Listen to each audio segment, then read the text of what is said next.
हमें सब लोगों से जुड़ने के सिवाय हमारा उत्कर्ष नहीं हो सकता, ये मैंने पहले वाक्य बताया। फिर अब आप जब ऑफिस में काम करते हैं तब ऑफिस में इतना पॉलिटिक्स होता है, ऐसा मुझे हर कोई आकर बताता है, फिर वो चाहे अमेरिका में हो या फिर इंडिया में। किसी भी कंपनी में पॉलिटिक्स से छुटकारा नहीं। मुझे एक लड़की आकर बता रही थी कि हमारी कंपनी में बहुत पॉलिटिक्स है और मुझे कंपनी छोड़ने का मन होता है, मुझे लगता है कि यहाँ पर ना रहूं, मैं दूसरी जगह आती हूँ। मैंने उसे एक ही जवाब दिया, तुम कहीं भी जाओगी, ये पॉलिटिक्स तुम्हारा पीछा छोड़ेगा नहीं, क्योंकि इंसान कहते ही पॉलिटिक्स शुरू हो जाता है। इसलिए ये पॉलिटिक्स आपको कहीं पर भी मिलेगा। घर में होता है, रिश्तों में होता है, रिश्तेदारों में क्या कम होता है, संस्था में होता है, ऑफिस में होता है, सब जगह पॉलिटिक्स होता ही है। क्यों होता है? क्योंकि हर किसी की राय अलग, हर किसी का सोचने का तरीका अलग, हर किसी के अंडरस्टैंडिंग सुनने का तरीका अलग, स्किल अलग होता है। इन सब की वजह से गलतफहमियां ये सब होता है और उसमें से पॉलिटिक्स निर्माण होता है।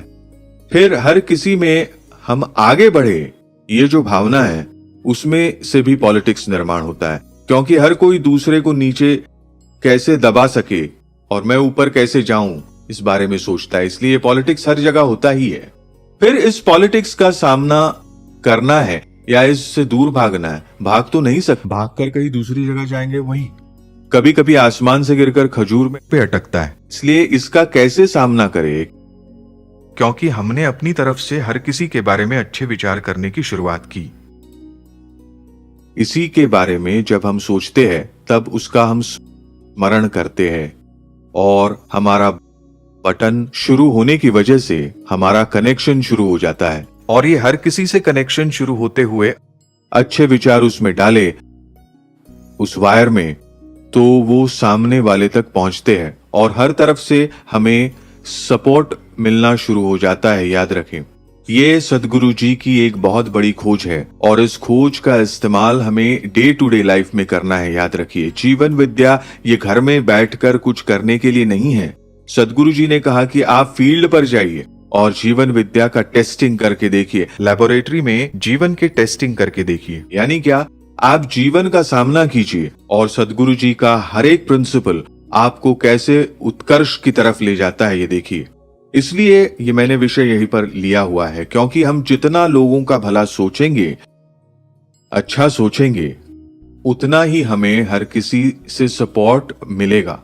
आज मैं देखता हूं हमारे कंपनी में, किसी भी कंपनी में टीम बिल्डिंग नाम का एक एक्सरसाइज करते हैं। टीम बिल्डिंग यानी क्या करते हैं, हमने एक बार की थी एक्सरसाइज, किसी एक सेमिनार में गए हुए थे। टीम बिल्डिंग, उन्होंने क्या किया, स्ट्रॉ दिए, कोल्ड ड्रिंक पीने के स्ट्रॉ होते हैं ना, वो देकर कहा कि आप इसका एक घर बनाएं।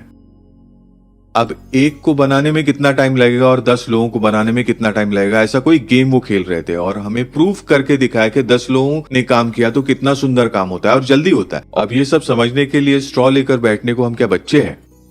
यानी क्या, टाइम पास करना है बस। सेमिनार यानी एक टाइम पास होता है। आपको ऐसे ही कुछ कुछ देते हैं और आपको कुछ बनाने के लिए बोलते हैं और आखिर में आपको प्रूव क्या करते, हमें पता है वही प्रूव करते हैं कि एक साथ अगर काम करे, एक दिल होकर, एक मन से अगर काम करे तो काम अच्छा हो सकता है, जल्दी हो सकता है। ये क्या हमें पता नहीं है?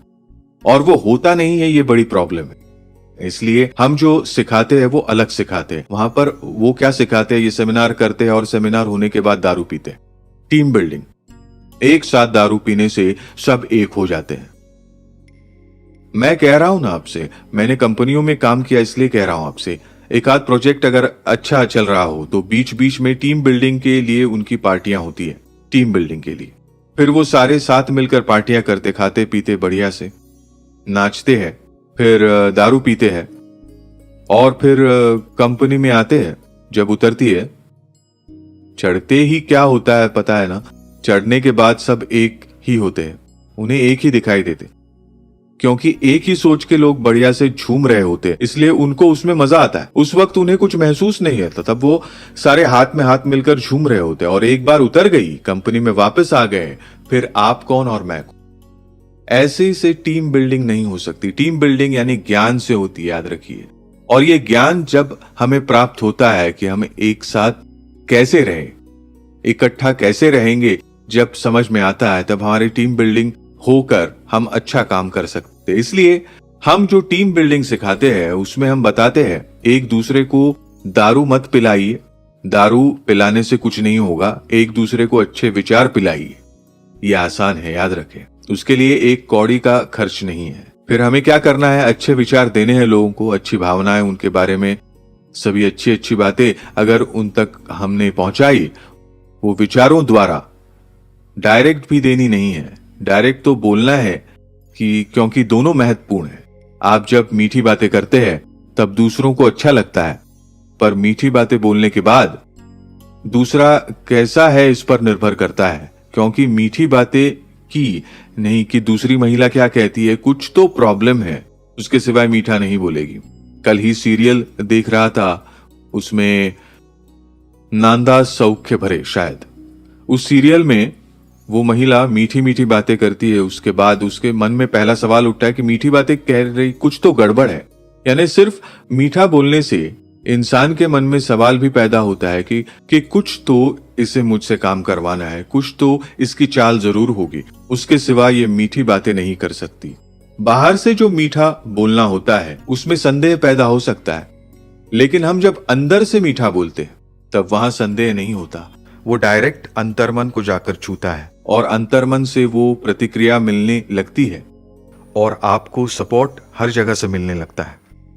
इसलिए सदगुरु जी का एक सिद्धांत है, आप सबका जब विचार करोगे तो लोग आपका विचार करेंगे और आपकी व्यवस्था हर जगह होगी। और ये सिद्धांत हमारे नामधारकों ने हर जगह आजमा कर देखा है। जहां जाएंगे वहां व्यवस्था। क्यों? तो सर्वेश्वर का स्मरण, प्रार्थना यानी क्या? सर्वेश्वर का स्मरण करने से जुड़ने के बटन्स हमने खोल दिए। हम जब प्रार्थना करते हैं तब हम सर्वेश्वर का स्मरण करते हैं, इसलिए सबके बटन्स खुले होते हैं और हमारे विचार सभी तक पहुंच सकते हैं और उनके पहुंचने से सभी लोग आपकी मदद करने के लिए तैयार रहते हैं। इसलिए हमारे नामधारक कहते हैं हम कहीं पर भी जाए हमारी व्यवस्था अपने आप हो जाती है, अपने आप। मैं आपको एक ट्रस्टी का उदाहरण देता हूं। हमारे एक ट्रस्टी फ्रांस गए थे, फ्रांस नहीं जर्मनी में गए थे, और जर्मनी में जब वो थे तब होटल से उन्हें टैक्सी मंगाई, लेकिन नीचे उतरने तक वहां का मौसम इतना बदल गया और बड़े तूफान जैसा वातावरण हो गया और टैक्सी अब तक आई नहीं थी और कोई भी आने के लिए तैयार नहीं था क्योंकि तूफानी वातावरण बन चुका। उनका एयरपोर्ट तक पहुंचना जरूरी था क्योंकि एयरपोर्ट तक अगर वो नहीं पहुंचे तो अगली मीटिंग का प्रॉब्लम हो जाता, क्योंकि प्लेन से दूसरी जगह पहुंचकर वो उनकी मीटिंग थी। अब क्या करें, नीचे तो उतर चुके थे, तो फुटपाथ पर बगल में जो फुटपाथ था वहां खड़े होकर प्रार्थना करते रहे। प्रार्थना करते करते एक गाड़ी आई, उस तूफान में भी एक गाड़ी आई और गाड़ी रोककर उसने उनसे पूछा कि आप अकेले क्यों खड़े हो? तब उन्होंने कहा कि मुझे एयरपोर्ट जाने के लिए टैक्सी नहीं मिल रही क्योंकि मौसम बहुत खराब हो चुका है, इसलिए मैं यहाँ खड़ा हूँ। उसने कहा कि तुम बैठो। वो उसे एयरपोर्ट नहीं जाना था, लेकिन उसने उन्हें रास्ते में एयरपोर्ट तक छोड़ा। जरूर थोड़ा सा दूर होगा, लेकिन उसने उन्हें छोड़ा और वो अपने काम पे चला गया। अब कौन था वो जर्मन? अजनबी देश में कौन किसे पहचानता है, लेकिन अंतर्मन एक दूसरे को पहचानता है। याद रखना, अंतर्मन एक दूसरे को बराबर पहचानता है और प्रतिक्रिया देता है। प्रार्थना जब कोई करता है तब उसकी व्यवस्था कैसे होती है, इसका ये उत्तम उदाहरण है। यानी कौन सा देश, कौन सा आदमी, कौन सी भाषा, इससे कोई फर्क नहीं पड़ता। इसलिए आप एक बात याद रखें, मैंने पहले भी कहा था, प्रार्थना से सुरक्षा मिलती है। प्रार्थना में जिन जिन शब्दों का इस्तेमाल किया है वे सारे आपके काम आते हैं। उसमें सबके रक्षण की बात है, यानी आपका भी रक्षण होता है। इसलिए ये हमारे लिए दिया गया कवच है सदगुरु जी द्वारा। कर्ण के पास जैसे कवच कुंडल थे, हमें भी सदगुरु जी ने ये कवच कुंडल दिए हैं। लेकिन इसका यह मतलब नहीं कि हमें समझदारी से पेश नहीं आना है। मैं हमेशा कहता हूं कि आपको चाहे जितनी भी सुरक्षा मिली हो, फिर भी औरतों का रात के 1 बजे रास्ते से चलना ठीक नहीं। यानी समझदारी की कमी होना ठीक नहीं है, लेकिन साथ ही प्रार्थना आपको सर्वत्र आपकी सुरक्षा करेगी। हमेशा आपको सभी ओर से सपोर्ट मिलेगा, सभी तरफ से आपकी व्यवस्था होगी, इसकी पूरी गारंटी है। हमारी पहचान में एक नामधारक लड़की है। वो अमेरिका में है, लेकिन वो एक कंपनी में इंटरव्यू के लिए गई थी। अब इंटरव्यू में जाने के बाद 50 लोग बैठे हुए होते हैं वहां। सभी जॉब पाने के लिए सभी उत्सुक होते हैं। हर कोई मन ही मन में कहता है कि भगवान मुझे चाहिए, भगवान मुझे चाहिए। उसने वहां बैठकर सिर्फ इतनी ही प्रार्थना की कि सबका भला होने दो, सबको जॉब मिलने दो। ऐसा नहीं कहा सबको उनका मनचाहा जॉब मिलने दो। देखिए, इसमें स्किल है। यही जॉब ऐसा नहीं कहा, यही जॉब कहती अगर तो वो झूठ लगेगा, क्योंकि वो जॉब तो उसे भी चाहिए था। तो उसने सिर्फ इतना ही कहा कि सबको उनका मनचाहा जॉब मिलने दो, और आखिर में उसे वो जॉब मिल गया। कहना क्या चाहता हूं कि हमारा ये जो विचार है, ये अंतर्मन, ये विलक्षण तरीके से पूरे विश्व के साथ, पूरे ब्रह्मांड के साथ जुड़ा हुआ है। सिर्फ इंसान नहीं, अचर वस्तु से भी हमारा मन जुड़ा हुआ होता है, याद रखना। इसलिए कहते हैं ना कि आपके अच्छे विचार पेड़ तक भी पहुंचते हैं, यानी पेड़ भी सजीव होता है, ये प्रूव हुआ है। लेकिन आपकी व्यवस्था हर जगह हो सकती है। आप जब इसका विचार करेंगे, आपने कल यदि बंगले का विचार किया तो बंगला आपके लिए हाजिर होता है, याद रखिए। कोई आपके लिए बंगला दिलाएगा। हाल ही में मुझे पूना में एक महिला बता रही थी, वो खुद एकदम सीधी सादी महिला थी, चाल में रहने वाली। उसकी बेटी का डिवोर्स हो चुका। देखिए ना कितनी कंडीशन कठिन है। बेटी का डिवोर्स हुआ है। उसके बाद जब वो जीवन विद्या मिशन में आई, तब उसने तय किया कि मेरे विचारों से और मेरे ख्यालों से मेरे बेटी को टॉप की जॉब दिलवाऊंगी, माफ करना, पति दिलवाऊंगा। उसने जोरदार प्रार्थना शुरू की, 2000 प्रार्थना बोलने लगे, और विजुअलाइजेशन क्या किया कि मेरी बेटी को अच्छा गवर्नमेंट का आदमी, निर्व्यसनी, जिसका खुद का बंगला हो, ऐसा पति मेरी बेटी को मिले। अब आप बताइए, उसने कहीं भी बार्गेनिंग नहीं की कि पति अच्छा होने दो, पैसा कम नहीं चलेगा, बंगला चाहिए, ब्लॉक छोटा भी नहीं, बंगला, मोटर सब चाहिए, कार चाहिए।